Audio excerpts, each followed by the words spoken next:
왜 평양기생이 조선을 주름잡았을까? 우리에게 기생 하면 떠오르는 인물은 황진이, 농계, 임해창, 계어령 정도일 것 같은데요. 하지만 옛사람들이라 실제 어떻게 생겼었는지는 알 수가 없어요. 우리가 실제 살펴볼 수 있는 기생은 그래도 사진이 남아있는 구한말이나 일제강점기의 기생들 뿐이에요.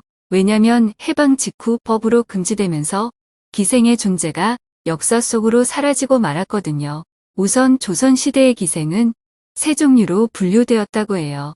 1패는 궁중에 드나들며 임금이나 왕족을 상대하던 관기이고요. 2패는 관기와 민기로 나뉘는데 2패 관기는 문무백관을 상대하고 2패 민기는 일반 양반을 상대했다고 해요. 3패는 일반 평민을 상대했고요. 1패는 궁중의 연회나 국가행사에 참여하던 예술인 또는 예능인으로 결코 몸을 내주는 일이 없었다고 해요. 정혼자가 있는 경우도 많았고요. 2패도 긍지가 있어 몸을 내주진 않지만 때로 마음에 드는 상대에겐 몸을 슬쩍 허락하기도 해 은근자란 말이 여기서 유래했다고 해요. 저 유명한 황진이도 1패가 아니라 2패였어요. 3패는 더벅머리라는 별명 그대로 몸을 파는 신분이었고요. 그러다가 을사늑약 후 일제가 관기를 폐지하면서 상급의 1패와 중급의 2패를 하급의 3패와 합쳐놓는 바람에 기생 전체가 몸파는 싸구려 이미지로 바뀌게 된 거라고 해요. 일본 게이샤는 예능 이미지로 남게 하면서 조선 기생은 저급한 작부 이미지로 만들어버린 거죠. 이 시절 그래도 예술가, 예능인 아니 연예인의 위치를 지키려고 노력한 기생들이 존재했는데 그 중심 역할을 했던 것이 평양 기생들이라고 해요. 1925년 조선총독부 경무국에서 조사한 통계를 보면 기생은 경상도 출신이 가장 많고 서울을 포함한 경기도 출신이 그리고 그 다음 세 번째가 평안도 출신이에요. 1918년에 출간된 조선미인보감에 실린 기생 611명의 출신 지역도 경무국 통계와 비슷하다는 걸 알 수 있어요. 숫자로 보면 세 번째인데 해방전의 세평들을 보면 이름 있는 기생, 곧 명기의 상당수는 평안도 출신이었다는 거예요. 왜 그렇게 됐던 걸까요? 평양기생학교. 그 이유는 타 지역과 달리 평양에만 기생학교가 있었던 점이라고 해요. 경무국 조사에 따르면 1925년 당시 기생 숫자가 모두 3,413명이었는데 이 중 소학교도 못 다녀 글을 모르는 기생이 2,780명으로 전체의 80%에 달했다는 거예요. 이에 반해 평안도 기생들은 거의 다 평양 기생학교 출신들이었어요. 예쁘고 가무에 능하고 재주가 있었다는 개인적 편차도 있었을지 모르지만 그보다 문맹률이 높았던 당시에 기생학교를 다니면서 아주 철저한 교육을 받았다는 게 타 지역 출신들과 다른 점이었어요. 정식 명칭은 기성기생양성소인데 속칭 평양기생학교라고들 했어요. 기성권번에서 운영하던 학교죠. 여기서 기성은 기자가 세운 나라의 수도, 곧 평양의 이칭으로 사용되던 이름이라고 해요. 평양기생학교는 평양의 숭례문격인 대동문, 그리고 평양감사가 부임하면 거창하게 연회를 벌이던 영광정 바로 뒤쪽에 위치해 있었어요. 앞쪽으론 대동강이 흐르고 위쪽으론 유명한 을밀대와 부병루, 그리고 모란대가 있고요. 풍광이 좋은 이곳 대동강 주변엔 대규모 요릿집이 10여 군데나 있었다고 해요. 그래서 대동강변의 기생 숫자는 모두 5, 600명에 달했다는 거죠. 이 중 평양기생학교를 졸업한 기성권번의 기생은 250명 정도였다고 해요. 학교 수업은 매주 월요일부터 토요일까지 3년간 이어지는데 교과 과목은 가곡, 민요, 잡가, 시조는 물론 거문고나 가야금, 양금 같은 악기와 건무, 승무, 우이무 등의 전통춤이 포함되고요. 또 시문과 서예, 사군자를 비롯한 인물화와 산수화 외에도 한문, 국어, 조선어 등과 산술도 이수해야 했대요. 놀이터의 노래에 목이 쉬어 돌아와 서화가나 함부로 뜯는 가야금이여 줄이 끊어지도록 뜯으며 밤을 새일거나 중앙문단에서 내로라 하는 문사들이 말 한번 걸어보는 것을 소원으로 삼았다던 문학기생 장현아가 지은 시라고 해요. 그만큼 피나는 노력을 해야만 했던 거죠. 요즘의 아이돌 연습생을 연상시키는 대목이에요. 장현아는 평양여고부에 다니다 집안이 파산하는 바람에 평양 기생학교로 옮겼던 당대의 명기라고 해요. 특히 러시아 문학에 조예가 깊었다네요. 학생들은 총독부 지시로 일본 샤미센도 배우고 일본에서 유행하던 외부 공연이나 가극 공연도 배워야 했지만 거기서 응용의 폭을 넓혀 관현악과 국악의 협연 같은 것도 시도했다고 하니 시대를 앞서간 측면도 있었고요. 그리고 눈여겨봐야 할 대목은 수신이라는 이름의 윤리교육을 3년 내내 시켰다는 점이에요. 조선조 1패 기생의 윤리관을 배운 이들이 졸업 후 남다른 긍지를 갖고 생활할 수 있었던 배경이기도 하죠.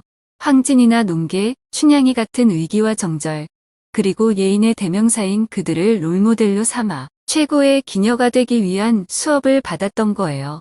또 선후배 간의 교율도 엄격해서 1년만 미워도 깍듯이 모시는 문화가 있었다고 해요. 기생은 말귀를 알아듣는 꽃, 곧 헤어와란 이칭이 붙을 만큼 고급 손님과 대화를 나눌 수 있는 지식과 교양을 갖추고 있어야 하는데 이 점에서 철저히 교육받았던 평양 기생학교 출신은 타 지역 기생과 비교가 안 되었던가 봐요.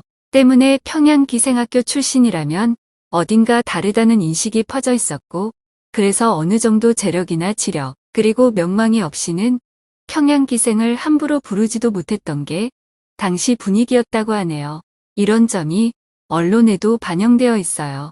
매일신보는 1914년 노래와 춤 등 예술에 뛰어난 인물 100명을 한 사람씩 100회에 걸쳐 소개하는 예단 100인이란 연재 기사를 실었는데요. 거기 보면 소개된 이의 약 70%가 평양 기생들이거든요. 기생학교를 졸업한 뒤로도 그대로 평양에 남아 활동한 졸업생도 있지만 대개는 경성으로 갔어요. 관기제도가 폐지된 후 경성엔 기생을 관리할 기생조합, 곧 권번이 4개 설립되었거든요. 한성권번, 대정권번, 한남권번, 경화권번. 한성권번은 서울의 관기들 중심이었고 평양 기생학교 출신이 모여든 곳은 대정권번이었어요. 이에 반해 한남권번은 한강 이남 지역, 곧 경상도나 전라도에서 기생 수업을 받고 상경한 남도 출신이 중심이었고요. 경화권번은 3패 기생을 끌어모은 것이라 자질과 격이 떨어졌다고 해요. 그리고 시대에 따라 권번 이름과 조직이 바뀌었는데 시기별로 도표를 작성해보면 이렇게 되고요.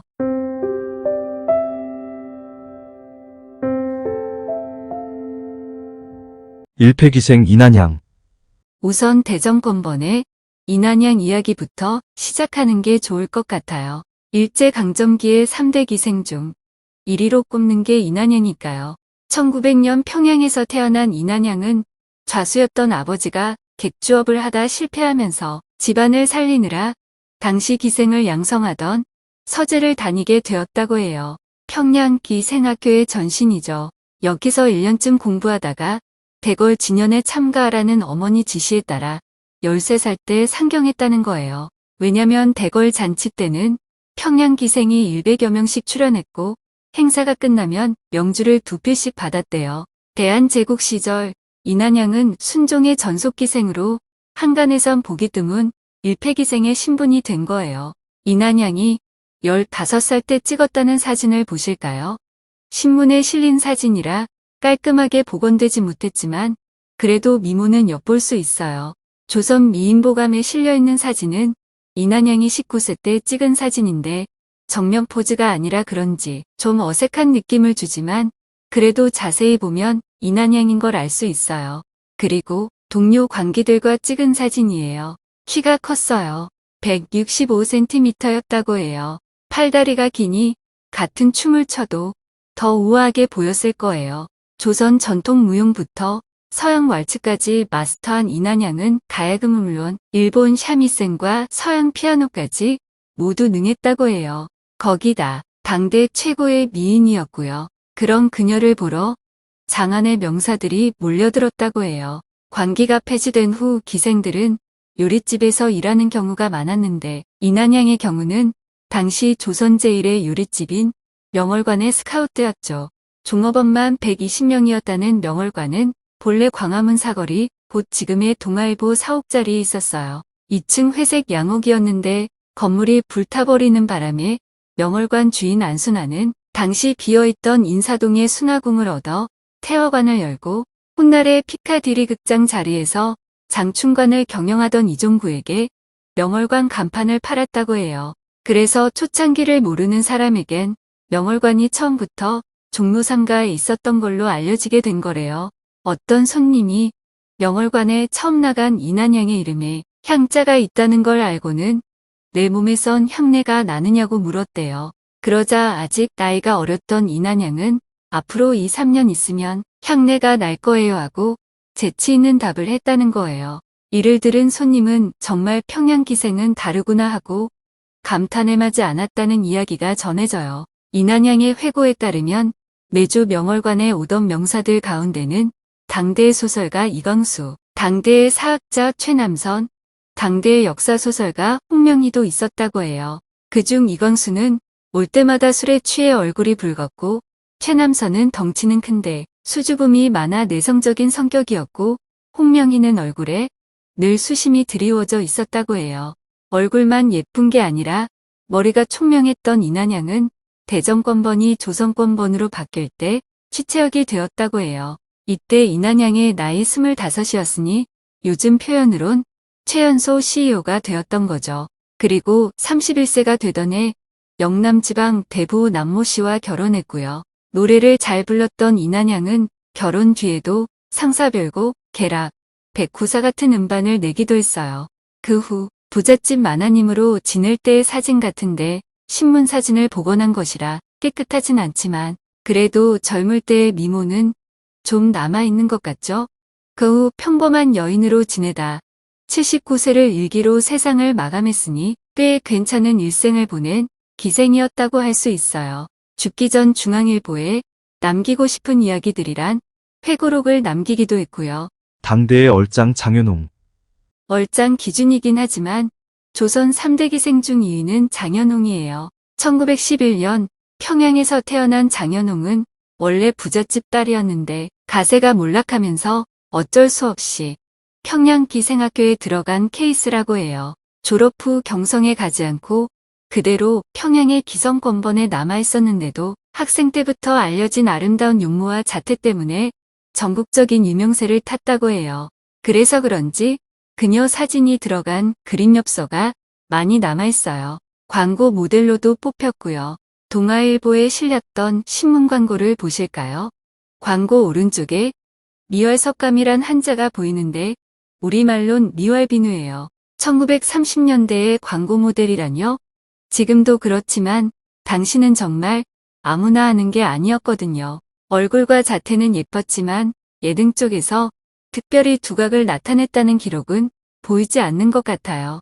다만 그녀의 미모를 보고 수많은 재력가들이 접근했는데 단 한 명에게도 몸을 허락하지 않았다고 해요. 다만 공부를 더 하고 싶었던지 장현홍은 21살이 되던 1933년 기생친구 박영도와 함께 상해로 유학을 떠났어요. 더 이상 보지 못하게 되자 그녀를 좋아하던 사람들이 다들 아쉬워했는데 중간에 그녀가 상해 일본 영사관에 끌려갔다는 소문이 들리더니 그 후론 행방불명이 되고 말았대요. 같이 떠났던 친구 박영도는 중간에 자살했다고 해요. 행방불명된 장현홍도 잘못되었던 걸까요? 하지만 해방이 되면서 그녀는 고향인 평양으로 돌아와요. 12년 만이에요. 그녀의 귀국을 확인할 수 있는 건 100년 전 TV가 평양의 한 요리집 광고에 실린 장현홍의 사진을 소개한 것이 있기 때문인데 어머나 이 사진을 보면 상해 유학 전에 장현홍이 아니에요. 훌쩍 여이고 많이 상해버린 모습이거든요. 상해에서의 삶이 녹록지 않았던 걸까요? 하지만 평양에서의 삶도 예전 같지 않았죠. 해방 직후는 그럭저럭 버텼는지 모르지만 사실상의 공산정권이 수립된 1947년 2월부터는 더 이상 버틸 수가 없었을 거예요. 이에 장현홍은 월남했어요. 1948년 9월 11일자 평화신문에 고급 조선요리 전문 육미장 광고가 실렸는데 거기에 장현홍의 이름 석자가 보이거든요. 육미장이란 6명의 미인 다시 말해 왕년의 기생 6명이 경영하는 요리집이란 뜻인 것 같아요. 사업은 잘 되었을까요? 1949년 2월 12일자 연합신문에 육미장 광고가 다시 실린 걸 보면 그런대로 유지는 되었던 것 같아요. 그러나 다음에 6.25가 일어났으니 사업은 끝장이죠. 부산으로 피난 내려가서 요식업을 다시 시작한 사람들도 있지만 장현홍의 경우는 확인이 안 돼요. 전쟁통에 생사가 어찌 되었는지도 모르겠고 민족적 비극은 한때 애수의 미인이니 가을의 연인이니 하여 수많은 남자를 설레게 했던 명기 장현홍도 비켜가진 않았던 것 같고요. 쓸쓸한 결말이죠. 가장 기생엽서가 많이 팔린 오산월. 조선 3대 기생 중 3위는 오산월이에요. 그렇게 뽑은 사람들의 자의적인 기준에서 그렇다는 것이고 객관적 기준은 없어요. 다만 일제강점기엔 기생엽서를 구매하는 게 유행이었는데 제일 많이 팔린 게 오산월의 그림엽서였다고 해요. 그 점에서 인기가 있었던 기생이면 틀림없는 것 같아요. 평양 출신이었고요. 1918년 조선연구회에서 발간한 조선 미인보감에 보면 김산월, 송산월, 엄산월, 오산월, 원산월, 이산월, 임산월, 조산월, 주산월, 한산월 하는 식으로 산월이 이름이 들어간 기생만 14명이에요. 흔한 이름이죠. 당시는 예명을 지을 때 목소리가 예쁘면 구슬옥자를 붙이고 마음씨가 고우면 마음심자, 얼굴이 둥글면 달 월자를 붙였다고 해요. 그래서 그런지 오산월의 얼굴도 좀 둥근 편이긴 하죠. 산월이란 예명을 가진 기생 가운데 유명한 사람은 서도소리 배따라기와 가요 장안무로 한 시대를 풍미한 기생 김산월이 있고요. 천도교 지도자 손병희의 셋째 부인이 된 기생 주산월이 있어요. 김산월도 주산월도 젊을 때 신문에 실린 사진밖에 없는데 주산월은 구 동경유학도 가고 천도교 여성회원들의 어머니로 여성운동의 선구자로 살았기 때문에 나이 들어 찍은 사진은 많이 남아있어요. 본명은 주옥경이었고요. 오산월의 경우 평양 기생학교 출신이니 보통은 되었겠지만 가무 등 남달리 뛰어난 재능을 보였다는 기록은 보이지 않아요. 어떤 이유로 일본 동경에 건너가서 일시는 여급 생활을 하기도 했지만 유망한 엔지니어와 결혼해서 주변 사람들의 부러움을 사기도 했다고 전해요. 말년 소식은 알려진 게 별로 없고요. 미스 조선 박원실. 웬만한 신문사 수준의 판매 부수라 당시 일본에서 상당한 영향력이 있었던 잡지 모던 일본이 미스 조선을 선발했는데 여기서 1등으로 뽑힌 사람이 평양 기생학교 출신의 박원실이었어요. 당시 심사위원이었던 일본 소설가 구메 마사오는 전체적으로 청초하고 연분홍 느낌이 물씬 나는 박원실을 추천한다. 눈썹과 눈썹 사이가 넓은 것이 오히려 포용력 있고 누구에게나 호감을 줄 것 같은 이미지라 좋다고 평했고 다른 심사위원 7명도 이에 동조해 만장일치로 박원실을 뽑았다고 해요. 나이 19세, 키 157cm, 몸무게 45kg, 심사위원의 평처럼 청초하고 해맑은 느낌이 드는 용무죠. 사실 이 행사를 주관한 모던 일본의 사장은 조선인 마에송이었어요. 일본 소설가 기쿠치 칸이 창간한 문예춘추의 편집장으로 근무하다가 기쿠치 칸의 배려로 마에송이 창간하게 된 잡지가 바로 모던 일본이었거든요.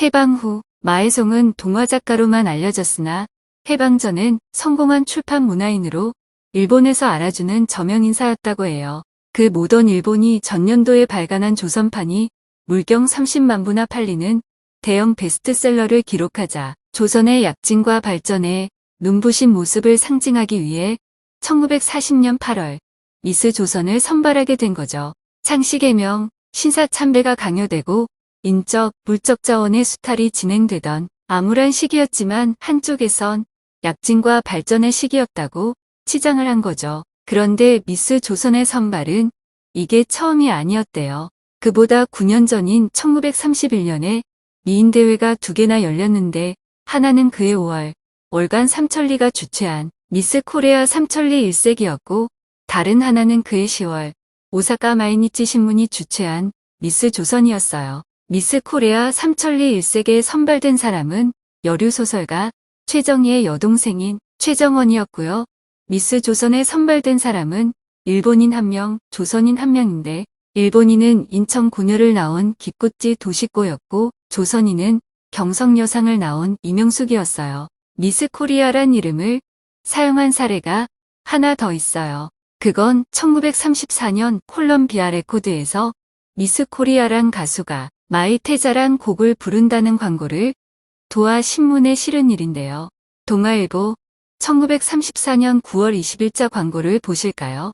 마이테자를 노래한 미스 코리아가 누구냐 하는 구매자들의 호기심을 자극해서 레코드 판매를 늘리자는 것이었는데요.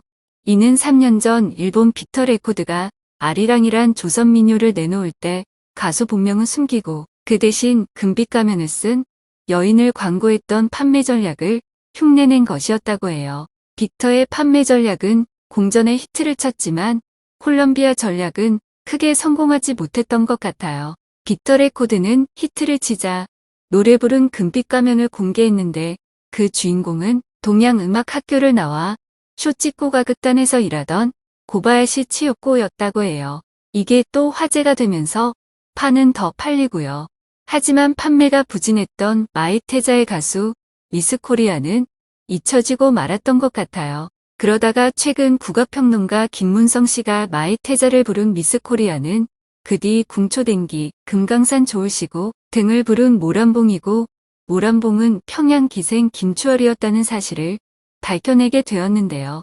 평양기생학교 출신으로 경성에 올라와서 한성권번에 적을 두었던 김추월은 사진을 구해보니 미스 코리아란 타이틀이 어울릴 정도의 미모는 아니었던 것 같아요.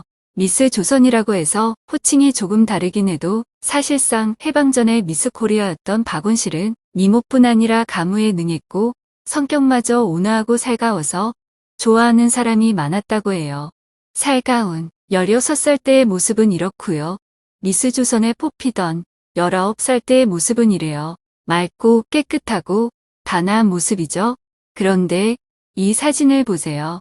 나이도 들었지만 맑고 깨끗한 느낌이 사라져 있어요.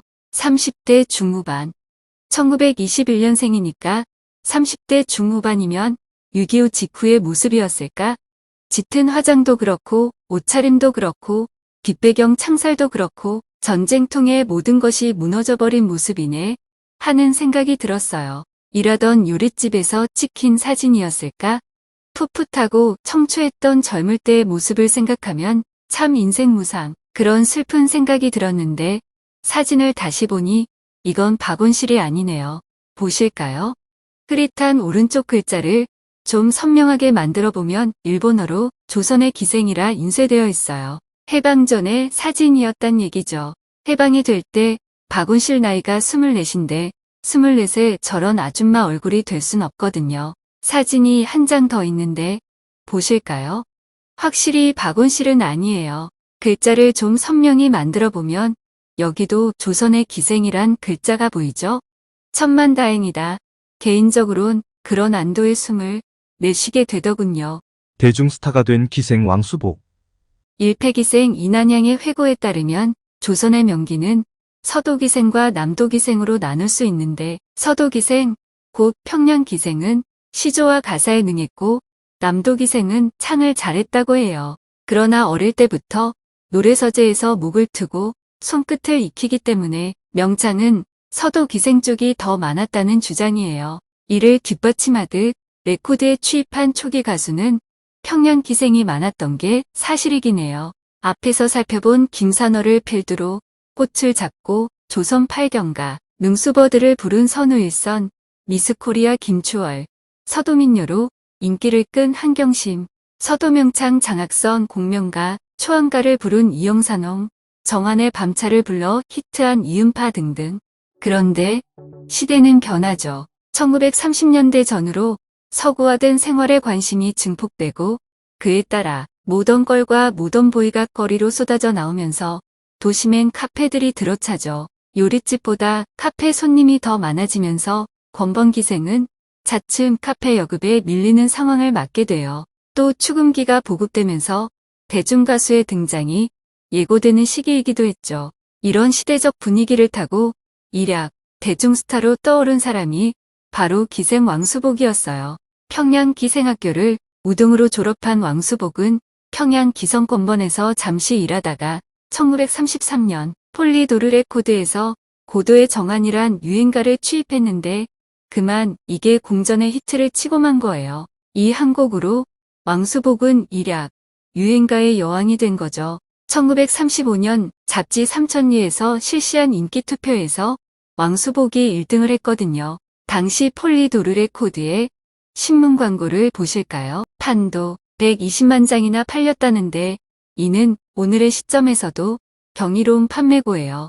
1936년 일본으로 건너가 서양 음악을 공부한 뒤 메조 소프라노 가수로 변신한 그녀는 민요를 성악창법으로 불렀어요. 그리곤 언론과의 인터뷰에서 최승희 씨가 조선무용을 살린 것처럼 저는 조선 민요를 많이 노래하고 싶습니다 라고 의식 있는 발언을 하기도 했어요. 인기 절정의 왕수복은 돈 많은 갑부가 아니라 아내와 딸을 잃고 시리에 빠져 있던 소설가 이효석과 결혼해요. 당시 숭실 전문 영문과 교수이기도 했던 이효석은 경성제대를 나온 인텔이었죠. 그러나 결혼한 지 2년 만에 병사하는데 왕수복이 그 임종을 지켰다고 하더라고요.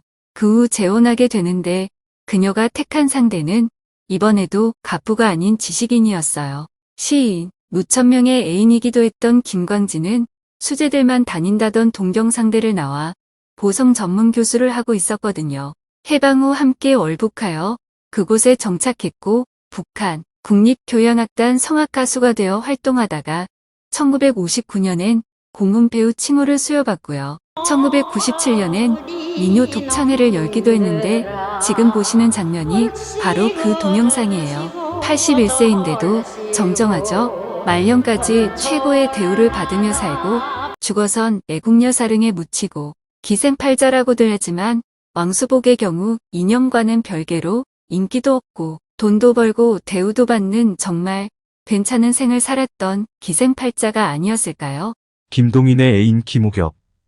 이규태 칼럼에 보면 1930년대 경성 장안의 인기를 독차지했던 한성 권번에 혜어와 새송이가 있었는데 새송이 모두 평양 기생학교 출신이었다고 해요. 김웅겹, 이춘홍, 유금도가 그들인데요. 삼천리 잡지사에서 어떤 기생이 인력거를 가장 많이 이용하느냐 하는 설문조사를 했더니 이춘홍이 으뜸이었대요. 한 달에 600에서 700시간이나 인력거를 탄다는 거예요. 미모에 재담과 넉살이 뛰어나고 당시로선 흔치 않았던 서양 댄스까지 잘 추니 그만큼 인기가 폭발했다는 얘기겠죠.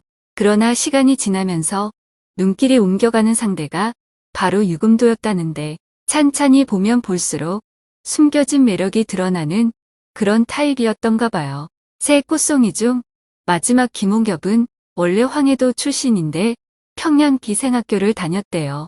학생 시절부터 미모가 남달라 평안도와 황해도의 지주집 자식들이 진을 치는 바람에 야반 도주하다시피 경성으로 왔다고 해요. 노래가 특기였던 김홍겹은 서도 작가를 부르다가 점차 가곡과 가사 분야에서 실력을 발휘하기 시작하는데요. 그녀가 부른 수심가는 워낙 뛰어나서 대중의 각별한 사랑을 받았어요. 그 밖에도 천안 삼거리나 풍년가 등 취입한 음반이 수십 장이 넘고요. 그런 김홍겹을 더욱 유명해지게 만든 건 소설가 김동인과의 연문설이었다는데요.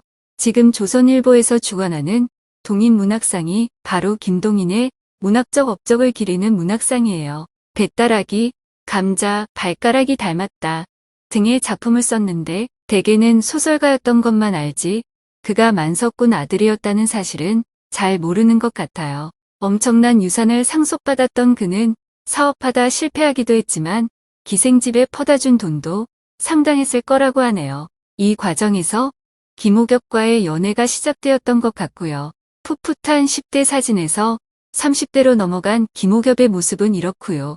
40대로 넘어가면 이래요. 말년 소식은 알려진 것이 별로 없고요. 자결한 기생 강명화.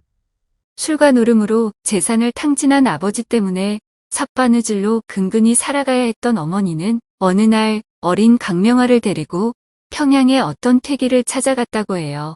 배골고 사느니 차라리 기생이라도 되어 배부르게 살라고. 이렇게 하여 퇴기 밑에서 어문, 시와 가무 등을 배우게 되었는데 총명하고 영특해서 10년 뒤엔 누구에게도 뒤지지 않는 평양 최고 기생이 되었다고 해요. 하지만 곧 상경에서 대전 건번에 이름을 올리게 되는데 서도 작가와 시조에 능했던 그녀의 예능 때문이었는지 미모 때문이었는지 아니면 사교성 때문이었는지 서울 장안에 그녀의 이름이 퍼져 정신없이 불려다니게 되었다고 해요. 일이 되니 경성에 온 지 몇 달 만에 수천원 수입이 생겨 그 돈으로 아버지에겐 잡화상을 차려드리고 어머니에겐 큰 집으로 이사하게 해드렸다고 해요. 당시 교사 월급이 40원이었는데 잘 나가던 기생 수입은 월 300원에서 2,000원 사이였다니까 오늘날 연예인 비슷했던 모양이에요. 눈코 뜰 새 없이 바쁘게 지내다 보니 어느덧 19, 예능과 미모는 팔면서도 정조만은 굳게 지키던 그녀를 눈여겨보던 사람이 있었는데 장병천이란 청년이었죠. 그는 경일은행 대표이기도 한 대보호 장길상의 외아들이었어요. 그의 끈질긴 구애로 마침내 두 젊은이는 보문사의 부처 앞에 가서 백년해로를 맹세하게 되고요. 하지만 이를 알게 된 장병천 집에서 기생이 웬 말이냐며 반대하자 두 사람은 일본으로 달아나 거기서 신접 살림을 차렸다고 해요. 남자는 게이오 대학 예과에 등록하고 강명화는 우에노음악 학교에 입학하려고 영어를 배우러 다니고 하지만 이 행복도 잠시 장병천 집안에서 사주한 것인지 유학생들이 때로 몰려와 풍기문란이라며 야단법석을 떠는 바람에 결국 1년 6개월 만에 조선으로 돌아왔다고 해요.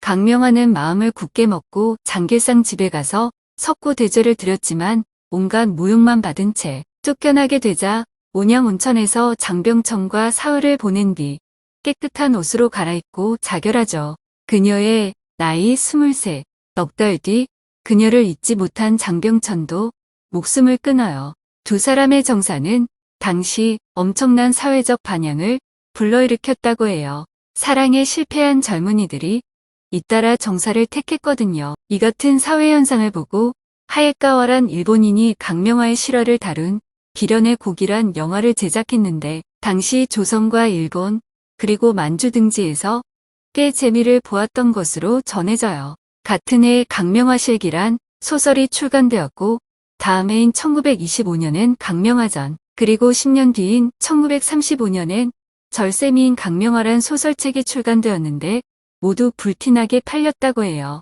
로미오와 줄리엣의 코리안 버전이 된 강명화 스토리는 해방 후에도 아니 1967년에 신성일 윤정희 주연의 영화 강명화가 제작되어 당시로선 보기 드문 관객 10만의 히트작이 되기도 했고요. 사랑은 비극으로 끝났지만 강명화란 이름은 당시 불붙기 시작한 자유연애의 대명사가 되었던 셈이죠. 광고 모델이 된 기생들. 기생이란 봉건적 잔재이지만 미용이나 패션, 화장 등에서 유행을 선도하는 입장이었기 때문에 오늘날의 연예인 비슷한 대우를 받았던 것 같아요. 특히 미모와 인기를 반영하는 화장품 광고에 등장하면 대중의 눈길을 끌지 않을 수 없죠. 앞에서 비누 광고에 등장했던 기생 장현웅을 살펴보았는데 당시 신문 잡지의 광고 모델이 되었던 기생은 장현웅 혼자가 아니었어요. 우선 평양 기생 김영월이 있고요.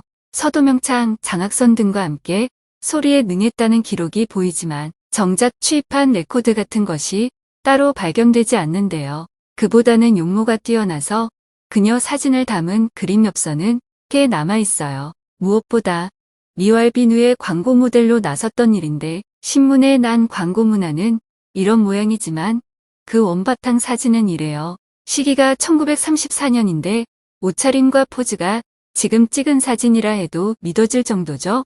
1927년엔 조선 건번 연예부가 장안의 기생들을 동원하여 낙양의 길이란 무성영화를 만들었는데 이피루가 연출한 이 영화에서 기생 김영월이 주요 역할을 맡았던 것으로 전해져요. 또 다른 광고 모델로는 평양 기생학교 출신의 노은홍이 있어요. 기생학교를 졸업할 무렵의 모습은 이렇고요. 다음은 노은홍이 직접 사인한 사진인데 거기 만년필로 쓰여있는 마키노 차야는 평양 모란대에 있었던 요정 이름이었다고 해요. 졸업 후 거기서 일했던 모양이에요. 그러고 보니 자필로 서명해준 사진이 많은데 그만큼 손님들에게 인기가 있었다는 얘기겠죠. 미모를 증명하는 결정적 자료는 화왕 샴푸의 광고 모델이죠. 1935년 8월 13일자 동아일보에 실린 광고를 보실까요? 꽤 현대적인 용모였죠. 마키노 차였는지 어디였는지 모르지만 노은홍을 보고 첫눈에 반한 모리세이키라는 일본 청년이 노은홍을 데려가려고 거금 2,000원을 기생 모씨에게 지불하고 사라진 사건이 발생하기도 했대요. 당시 노은홍의 미모와 인기를 말해주는 에피소드의 하나죠. 광고 모델로는 기생 김옥란도 빼놓을 수 없어요. 그녀가 모델로 나온 광고는 은당 광고인데요. 원래는 인단이었어요. 일본 발음으론 진탄이고요.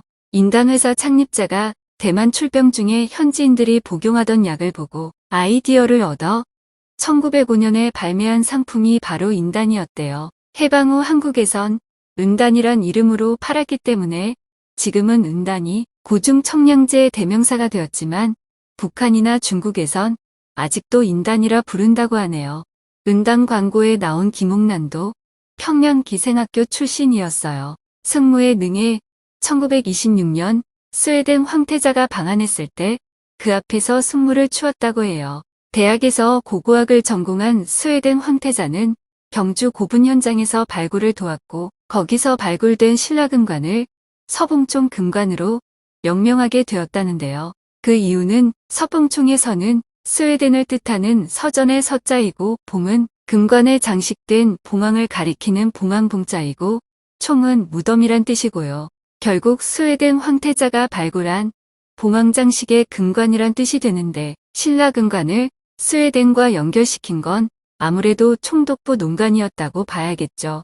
그 황태자가 평양을 방문하던 날 일본인 평양 부윤이 베푼 평양 철도 호텔의 만찬장에서 평양 기생학교 학생들의 춤과 김옥란의 승무춤을 관람하고 격찬했다는 이야기가 전해져요. 김옥란의 경우도 인물이 좋아서 그림 엽서가 꽤 남아있어요. 상당한 미인이죠. 김영월, 노은홍, 김옥란, 활짝 피어났던 이 헤어와들의 삶은 그 후 어떻게 되었을까요?